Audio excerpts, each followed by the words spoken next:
story from them. Let's head to the analyst desk. Thank you so much, guys. And with our final Nexus matched here in Week 4, it is time to load into the post-game lobby. And we're going to welcome Senpai and Power of Evil out of that last match and to close out mid-lane week. Took us a while. We were looking for Senpai, couldn't find him. He's eventually here. Our bad. He I had was to listen to Yamato's in-game speech, you know. So, So tell me, like, what does Yamato's endgame speech sound like? Like, the topics what he covers. You don't have to give it word for word, because he speaks very slowly. It's mainly different for every game, but this time it was what we had to work on, obviously, and we will look into that next week. well, when Power, we were waiting a bit here, and you also said, I'm not entirely happy with how the series went. I know your competitor is sitting right there, but especially that first game, what are your feelings? Well, so in the first game, we had, I think, all the tools to actually win the game. Agree. I think we had the better late game composition, and we had a really good early game with getting kills on me, getting kills on Pekka, and our Jax was fed as well. So we had all the tools, and then we didn't respect Vladimir TP, we didn't time it correctly. They got the wards behind us, we didn't respect it enough, and we got always the flank. They always got the flanks on to us and onto me, especially. So we nearly lost every fight. But you guys kept going for team fights, despite having a Jax. So, like, our analysis of the situation was that Soa should have just built a secondary DPS item and literally just 4-1 the entire game. Like, with Jax on the sideline, I don't think anything can beat it. Did you guys have, like, was it consciously part of your strategy to get Jax fed and then join the team fights, or were you trying to 4-1 but it just never like kind of came into play? Well, so pretty much we wanted to actually team fight them, and because we got such a good early game, we were like, with that strong Azir and that strong Ezreal, we can just go tanky on the Jax and just team fight them to death, because they should normally not win team fights. But as I said before, they got the flanks off and I got one shot. And then for Senpai, there was a lot of flack from the official. Since he's not here, I have to carry the burden. Yeah, he was nagging about it a lot. He hates teleport Vladimir because you don't get the ghost, you don't really need it. Well, then we proved him wrong, because that's no. the game. Yes, okay, sure. And you proved him right by getting so far behind too, you know. But well, the TP. What's your take on it? Like in general versus Asir, like the thing that Bard, he came in and he used 2 of my potions, kind of hurt me a lot. But in general, like Asir is heavy poke mage, and Vladimir, that already doesn't have as much sustain, so I kind of like the TP when you play against Asir to keep up the pressure, kind of. Don't you feel the lack of ghost a lot in these team fights though? Because usually Vladimir without ghost, feel like if people position properly against it, you will have a limited impact. Yeah, obviously I cannot argue that TP is better in team fights than ghost, because it's a combat spell, but I think the TP flanks against a team like Asir and Ezreal that you had, the TP is a lot better, because if you run into Asir with Ghost, it doesn't matter that you have Ghost, you will still die. Same for you. We had a little discussion around potentially using an exhaust on the Azir as opposed to TP, because you don't really need to play on side lanes with the Azir. Like, what's your take on it, Power? Why the TP over the potential exhaust?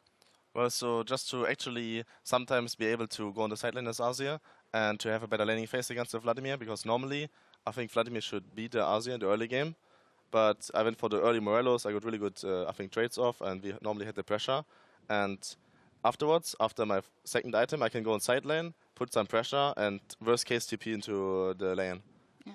And to make the fish show upset, the Vladimir TP won game 1 and the Syndra TP won game 2. And we actually want to take a closer look at some of the moments. Krappa want to take a look with Power of Evil and Senpai at the first blood, because there's one thing we know, and that's that you play a very mean Syndra Power of Evil. Yeah, it's just the first blood I wanted to highlight as a replay, because I think actually Trashy makes a mistake here in doing amazing, because I think Power, you did a good job here zoning Senpai out. Maurice called really early that he's going to beat Trashy, so we just all followed up, and I just tried to... This was a bit of miscommunication from our side, because I was pushed in all the way on the tower. I didn't really have mana to do it to a 2-fight, especially not against the Syndra.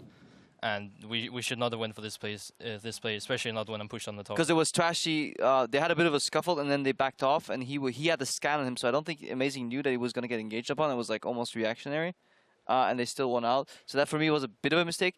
Then Origin, you guys got pretty far ahead. I think the next replay that we have is actually a really good Baron fight, where PoE kind of steals the show. I think this is the zoning fight.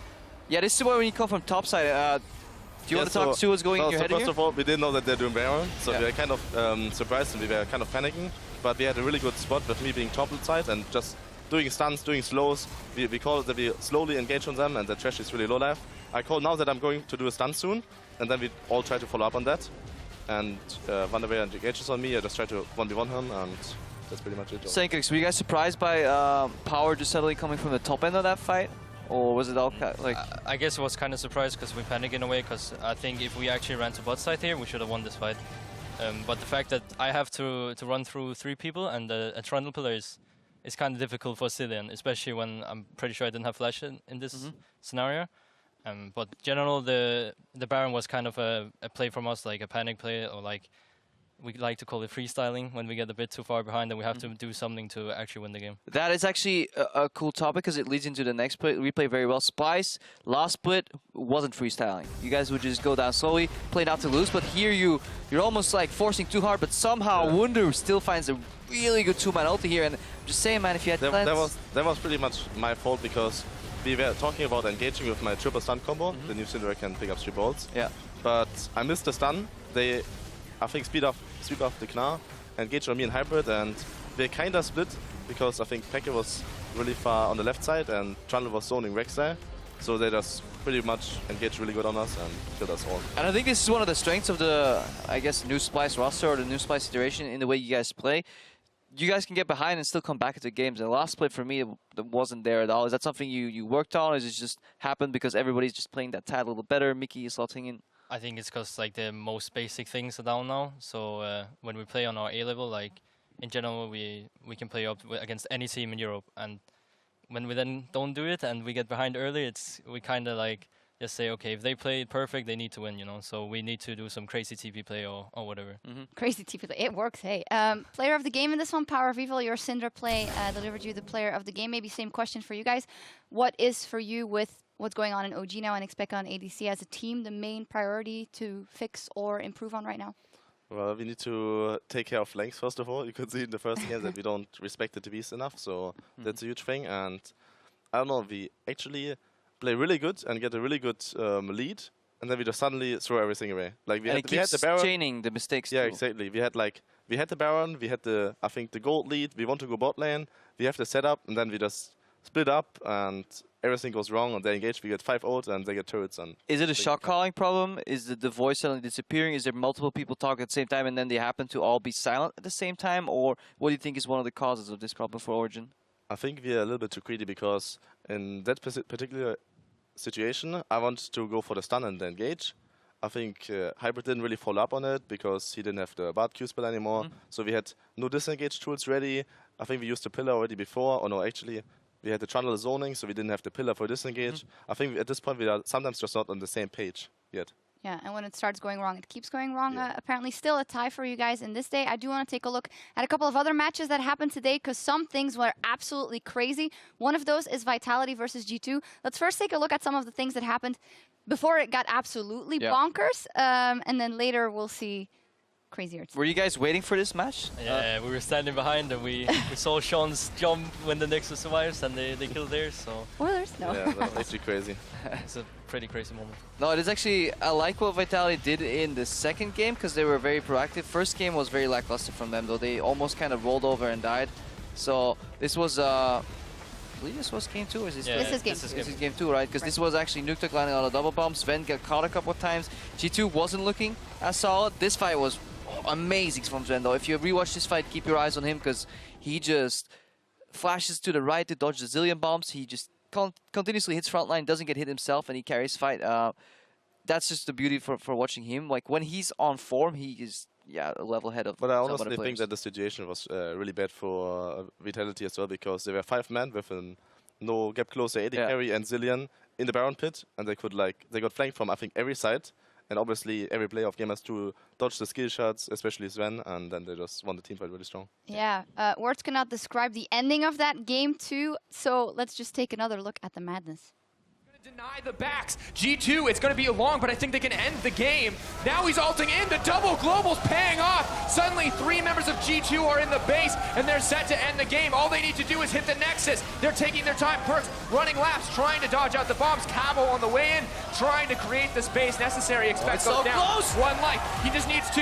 Are they going to be able to end it? It's going to take 1 more auto. Are you kidding me? Vitality survived! He doesn't care about the fight. He's moving in. Doubles Easy Rot in the back, trying to stall out the pressure. Mithy throwing down autos as well. Will the stun land? Here. All it takes is a single mistake. Double kill for police, though. Members are dropping left and right. Rek'Sai now. Rek'Sai, kill Rek'Sai! Rek'Sai, kill Rek'Sai!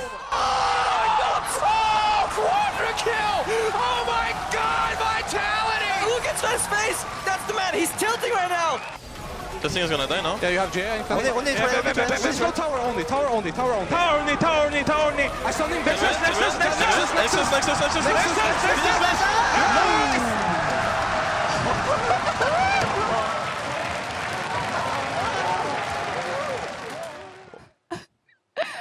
Props to the production team for cutting this together, and to everyone involved, the casters and the players who might have not enjoyed it that much.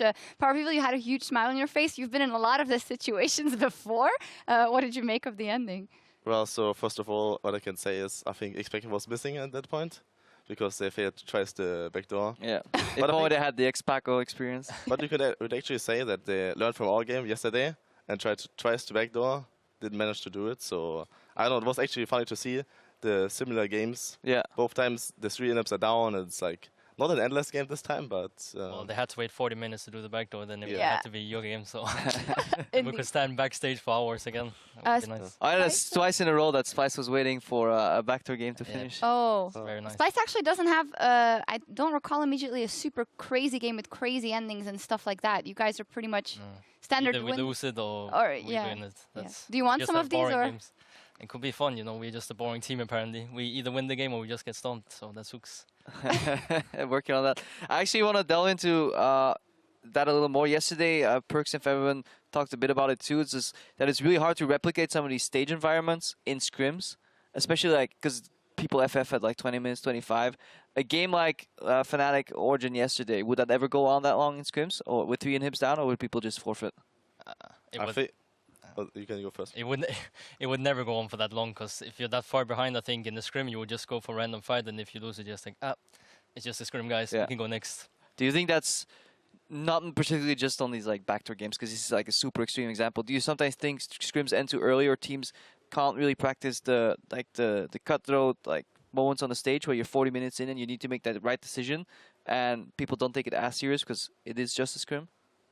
Is that a problem? I honestly think that people are trying to take it really serious in scrims, but everyone's doing way more mistakes, getting way more caught. There's way more kills going on in scrims, so it's very unlikely that these games are even happening. So normally it's like after 25 minutes, the game's already kind of decided, and the first Baron is pretty much nearly always the winning factor because you can get so much out of it.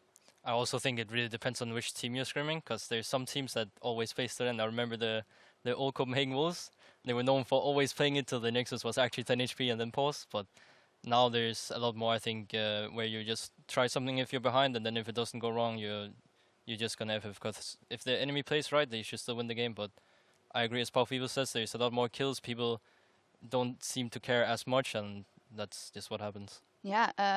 Is there a difference in the way you guys practice and approach scrims? Because last season for Splice, last round for Splice, of course, we had Yamato saying this is a project. We're only getting hold of the basics now. Do you feel like you guys have evolved in the way you practice as well?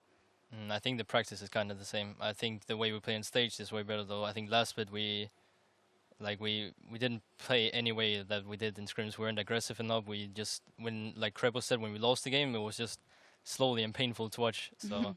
In that regard, I think we play better on stage, and in general, we also just do way better this split because we have the basics down from last split and we got the experience now. It's showing. Let's take a look at the standings after 4 weeks of competition behind us in the EU LCS. Luckily, we had some stronger results and not all ties. And yesterday, Fnatic is in first now, G2 is in second, and then H2K is in third. H2K, today they lost to the Unicorns of Love, 0-2, which is almost inexplicable. Yeah, it's a big hit. Like, out of all the crazy results, that's the one I didn't expect, like, at all whatsoever. What do you guys think? Like, what's your take on the Unicorns? For me, they just look pretty bad. Yeah, I think the same. I don't know. Some games they seem to have kind of a team play, and then other games they just seem to be completely off, and they just play solo queue as 5 people, you know. And yeah, I don't know. It seems like sometimes they can do some crazy stuff and surprise bigger teams, but I don't think they should be able to.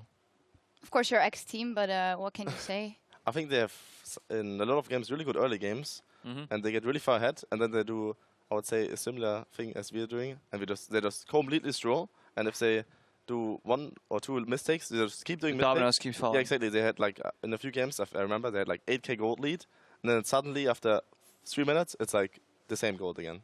So I think that's the biggest mistake or the biggest weakness. And once we see these teams like H2K faltering against the Unicorns, do you then get hope for a potential third place here? I don't know if I get hope with the way we played today, to be honest. So, not really. But we just play our own game. We don't really look too much into other games. Only really when we play the teams on the day. So it doesn't matter for us. That's interesting because yesterday we had Febivin and Perks, of course, then the number 1 and 2, or still the number 1 and 2, and they said, well, we don't actually look too much to the standings, which is easier to say when you are in places 1 and 2. But do you guys count a bit more here and there with the standings and the matches you win and draw? Nah, I wouldn't say so. I honestly look more at the standings when I were in the LCS than I do now. So, Okay. nah, I honestly looked at them maybe once every second week and then see, oh, we actually play our spot right now. That's pretty nice. Yeah. And then we just go into scrims. We saw them now, so you saw them for another 2 weeks. Power Vivo, what about you? Well, so I hope we are trying to get more 2-0s because they just give more points. Yeah, you need them. Yeah. That's the way. We are doing too many ties, and yeah, that's pretty much it. Yeah. Really. The players are always like, I hate the ties. Win 2-0, right? I mean, the system rewards consistently beating teams that are lower ranked than you. The problem right now in Europe that it's outside of maybe G2 and Fnatic is just a mess down there. Like everybody seems to be able to beat each other on a given day, almost. Actually, I would say yesterday I felt like we won because we won the second game and it was like an 80-minute It was game. like 2 games. So I counted this as a win. Yeah, you made them lose 2 points as exactly. opposed to you losing them yourself. Exactly. It's like if we had actually BO1 system right now, we wouldn't have any ties because every time we win the first game and then we lose the next one and I don't know what to feel. Like You should just we look lose at every or- game as a best of 1 from now on. Yeah, I think we should do that. I think that's better. The mentality. Okay, let's ask you guys some more questions from the people at home because earlier we asked you to jump on Twitter and send us your questions relating to all things mid lane. At UBphonics asked, is it possible for assassins such as Akali, Katarina, or Talon to show up in the EU LCS again? We would love to see that, but are they viable? I think Akali and Katarina are nerfed to the ground, so I don't think they're playable at all. And Talon, you sometimes see Talon being played in solo queue, and I played it once in There's this IEM. dirty Talon 1 trick. Yeah, so I think Talon might be possible in some matchups, but it's like right now with the exhaust being so strong and you can't buy the Quicksilver Sash against it anymore. Yeah. I don't think he's viable. I used to play actually quite a lot of Talon when I just got Challenger. So and then they nerfed his E, so it didn't silence anymore for 1 second. Instead, it was like just a slow now. That and plus they buffed exhaust. I think it makes Talon super useless. Now to jump past that a little bit, in a meta where we see like Azir, Victor, and Vladimir so often, you know, if these 3 picks would be gone, you know, what would the mid lane meta look like? What is the first pick that jumps up? Is it again Ryze, or what are some of the champions that are super strong? We see some Zillion here and there. Power.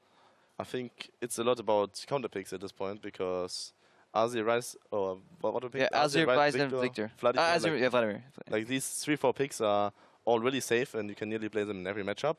And afterwards, like, if the opponent goes, I don't know, Z, and you can maybe play a Zillion into it, and you can just always ult the Z ultimate, this might be a really good counter. Or you see sometimes Swain, even so I don't think it's the best champion you can pull out because it's so snowbally. But I think at this point there's so many champions and so many counter picks that at this point there's just way more red side last pick mid lane, I think. I feel like with these 3 mid laners removed, it just comes into a big circle where everything can get counter picked. I don't even think Ryze is the best blind pick with the 3 champs that is out. I still think he has good counter picks that you can pull out. So I don't know. I don't think there's one specific pick that's good as a blind pick. Maybe Karma actually. Karma is pretty safe, and like she can push her lane all the time. And with Fizz and Zed and LeBlanc not being played as much, I think she doesn't really have any counters besides those 3. All right, another quick question to gain some elo, possibly at Cesar Santos has come to the post-game lobby for some help. What are the main mistakes low elo mid laners need to improve on? Now, I don't think you play versus them very often, obviously. I mean, I off-roll sometimes, so... Okay. I don't know. I don't know what they're doing for mistakes. I would just say, I think CSing is a lot. You should try to get as much CS as possible. You can see in most of the pro games that I think like 8 to 10 CS per minute is really good, and if you can do that, that's already helping you a lot. I'm at 2 to 4. I don't know. I guess in general, because it's different from every player, you know. But instead of sitting and raging on your teammates, maybe focus on improvement. I think that's a good one. Yeah, I think positive attitude is actually the most important thing. But that's actually for everyone. Yeah, that's in life. That's good. All right, I'll try that once. Same. Also, nutrition is very important, and at My Hello Mimi has fulfilled Crepo's question at the beginning of the day, I believe it was. Power of Evil, what do you eat for breakfast? Cereals or sandwich? Well, we'll ask Senkox. What's on the sandwich? Like salami. The deep, hard-hitting question. No, salami, ham. I don't know how you call garlic butter. No, not garlic butter. It's What's like in German? herb butter. Yeah. Oh, yeah. Yeah. Nice choice. Well, Senkox. we have a cook, so sometimes we get egg and bacon. Or like pretty You much need a cook almost for every that, day. obviously. Yeah, Egg and it's bacon. super hard to make for a gamer. And then if not, then I eat some cereal. All right, cool. Good to know. Let's take a look at who added points to their player of the game tally. This came from you, so Hey, man. player of the game tally today. So these are people that got player of the game vote today, and luckily, oh yeah, Power of Evil is in there, and Kabi actually got it for game 1 for you guys. Can you agree with that, Senkox? The Yeah. division? But I didn't see every game, so Wait, Kobe got it for the first game, right? Yeah, he did. Yeah. Oh yeah. Sick Lucian, Like- please. Yeah. Honestly, I didn't see too much what happened in fights because I was kind of alone, like trying to kill the Seer and the Israel. So, but I saw a score by the end of the game, so it's deserved. yeah. Alright. In the first game, I think it was either Senkox or Kobe as well. Yeah, I mean, you guys all did pretty well. Let's take a look at the leaderboard in total for the player of the game and see who's on top of that. Okay, Trick, no surprise, but Spirit is closing in. Very interestingly, the 2 junglers there of the 2 top teams. Do you think that is deserved? Yeah, definitely. I think both of them are like super good and super smart. I think Spirit, I mean, when he played against us, when he played Nidalee, he pretty much just like he outpaced the game, as I know Trashy likes to say, and then like he pretty much took over our whole jungle, and it was super hard to play with all the pressure that he makes. Both have such a similar style as well. I could see 5 players out of 10 are junglers, so you can see junglers the most broken role to get player of the game. Knight is Get in there killed, in the gonna top be 5 as well. What are your impressions of Knight? I think he's playing really good. He's having a lot of map pressure, even in the games they're losing. So I think Knight is showing up really strongly in Giants. I think he's a pretty big upgrade for Pepe. In general, I think Pepe didn't do too much in early laning phase, where I think Knight is a lot better. I think he's a bit better in Scrim still, but he's still a bit new to the stage, so we will see. All right, we'll track his development, and let's take a look at how your fantasy team is doing. If you've drafted Fnatic's Febiven, our fantasy MVP, you should be doing just fine this week. He picked up I'm winning, 33 kills, 30 assists, and almost 1,800 CS in 4 games, earning just shy of 130 fantasy points. Thank you, Papa. Thanks to us. I think enemy in my fantasy draft can FF, because Febiven is giving me win here. That's crazy. That's like... I don't play fantasy, so I Yeah, wouldn't no, know. but I mean, I feel like, yeah, if you're playing versus that, you're already done. I hope I'm against Yamato, so then I can... Usually when I see screenshots, people have like, what, 250, 258 to 300 points, and now he's a single player. I saw a screenshot on Twitter of some guy, he had the entire Fnatic lineup in his Yeah, fantasy actually point, so. and from one game he had like over 400 points already, so it was pretty disgusting. Hashtag winning. The European LCS Summer Split continues Thursday at 5 p.m. Central European Summertime with Splice taking on the Unicorns of Love. Giants getting into business, onto the Rift, into business, whatever, versus Rocket. Let's take a look at what the guys here are playing. Vitality, Schalke, and HTK versus Origin. Origin, honestly, if there's ever time to play HTK right after they lose against Unicorns of Love, maybe a good time for you guys to get those 3 points that you were looking for. Well, yeah, if we can beat them, we can too. Nah, I was just kidding. I think we can, as I said already before, I think if we get our drafts good and we stop throwing so much, we can actually win against everyone. Splice versus Unicorns of Love. Obviously, you never know what they're going to throw at you, but... well, we got some things to work on from this week, so we will see. All right. Also, it's not over yet for tonight. Haven't got your fix of League this week. There is plenty more to come in the NA LCS later tonight with CLG taking on Immortals, followed by Team Liquid versus Apex. Those games kick off at 2 a.m. for everyone here in Germany, which is 5 p.m. Pacific for our friends across the Atlantic, as in exactly 2 hours and 17 minutes. Yeah, how much do you guys watch NALCS or LCK, LPL? Do you guys still have time? I watch more LCK than I actually watch NALCS. Yeah, actually I've watched more NA this split than last split. I feel like it's gotten a lot better as well, better. like for more teams. But I don't really watch it when it's like the real late night matches, then I'm in my deep sleep. Yeah, healthily in bed. It's time for us here to log off. I would like to thank Power of Evil and Senkox for joining us. Thank you for having And me. also all the mid laners who have cooperated in everything pertaining to Mid Lane Weekend. You can check out all our content on eu.llesports.com/midlaneweek. A lot of good stuff. Thank you so much for watching, and we'll see you next week. And remember to show some love and gank the mid lane. Good night.